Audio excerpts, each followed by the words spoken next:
Yes, Ray. We are dealing with the injustices done to employees this week. This week? Well, Don't we deal with it every day? We deal with it often. and we're talking about those done to your customers and employees. This industry can be very, very tough. Let's deal with the easier of the two situations, because the one, when I do a lot of trainings throughout the United States and we talk about restroom cleaning, this comes up every single time. And it's, what can we do about stopping men crossing into restrooms when females are cleaning the restrooms, when there's barricades and restrooms closed, and the men then proceed in and expose themselves? Okay, wait a minute. I got to ask this question. I've been in any number of public places, a library, a restaurant, and you step in and, the little placards there, restrooms being clean. I get it. I'll be back. It's not that urgent. What you're telling me is not only does that person walk through, but they notice that there's a female cleaner in there. Or they know there is, because they're a tenant of the building. They know the time the restrooms get cleaned on that floor, or, that next to that break room or whatever, and they know who's in there. And yes, unfortunately, and it happens the other way too. Yes, this type of stuff happens quite often, and I'm often asked in these training classes, what do we do? Like, this has got to stop, and it does. A lot of companies have instituted policies, both not just a cleaning contractor or an in-house, but company have installed and instilled a lot of HR policies about when restrooms are shut down for cleaning, and that nobody is allowed to enter them when there's signs up or barricades or whatever. Forgive me, but how do you enforce that? I mean, you can't put cameras in the restroom. Well, you can't, but there are, in today's day and age, there are a lot of cameras that are in the hallways outside the restrooms. Okay. All right. So if I'm in a restroom and somebody enters, I can say, oh, well, on this date, about this time, I had the sign saying it was closed for cleaning. And you go back to when you file a report, and it goes to HR. And if you're a cleaning contractor, you have to make that difficult call to your client to say, hey, this is what happened. It needs to be investigated. And when you can narrow down the time frame and they can look at a camera, they can see who's walked into that restroom. So your customer is contacting you saying, Joel, what do I do? You're walking them through this process, or you're in the middle of a training session working with someone's whole team. Right. Can I assume in part so that employee doesn't get completely rattled? It's to help them not get rattled, because it's unsettling for an employee to be there doing their job and have done everything that they're supposed to do. And one of the first things in training people to clean restrooms, upon getting to the restroom after they put their personal protective equipment on, is we call it knock and block.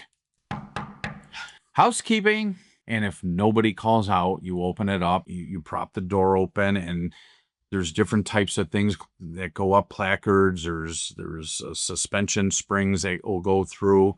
Sometimes the restroom cart's right in the entryway. It makes it very obvious, but people still move it out of the way for various reasons. Maybe that it's an emergency and they can't go to the next one or whatever.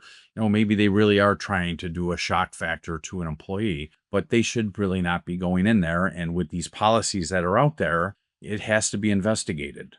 Different states handle it different ways. I mean, I'm from New York State, and they have a whole anti-harassment and hostile workplace policy. These are real things that have to be dealt with.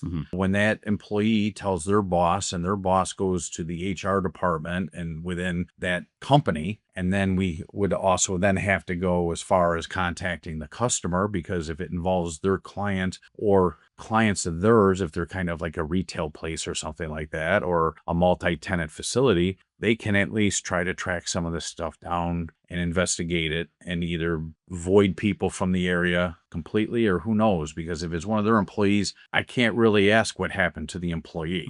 You just hope that they've been disciplined appropriately for whatever they've done. Times have changed because of this. The only thing that we can do as building service contractors, and what I tell my clients and even my own company, is make sure your employment handbook covers this topic and how to handle it. Who does that employee go to?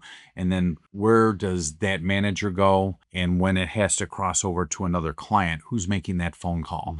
Because it's a very delicate subject to deal with. Because of that, you have to handle it at a high level. You can't just handle it at entry level, but you need to train your frontline employee to know what to do when that situation arises. Okay, I have a clarifying question to ask before we wrap this up. This could be a really sensitive topic for obvious reasons. Any employee could simply accidentally walk into the restroom, didn't happen to see the sign. Oops, I'm sorry. Turn around, walk away. That's not what we're talking about. Correct. We're talking about someone actually coming in and using the facility, exposing themselves. Okay. On a very serious note, when your customers call and understanding that it's not just a matter of dealing with the legalities, but dealing with a staff that needs to be comfortable that you as the owner are actually looking out for them in the workplace, what do you tell your customer, the owner?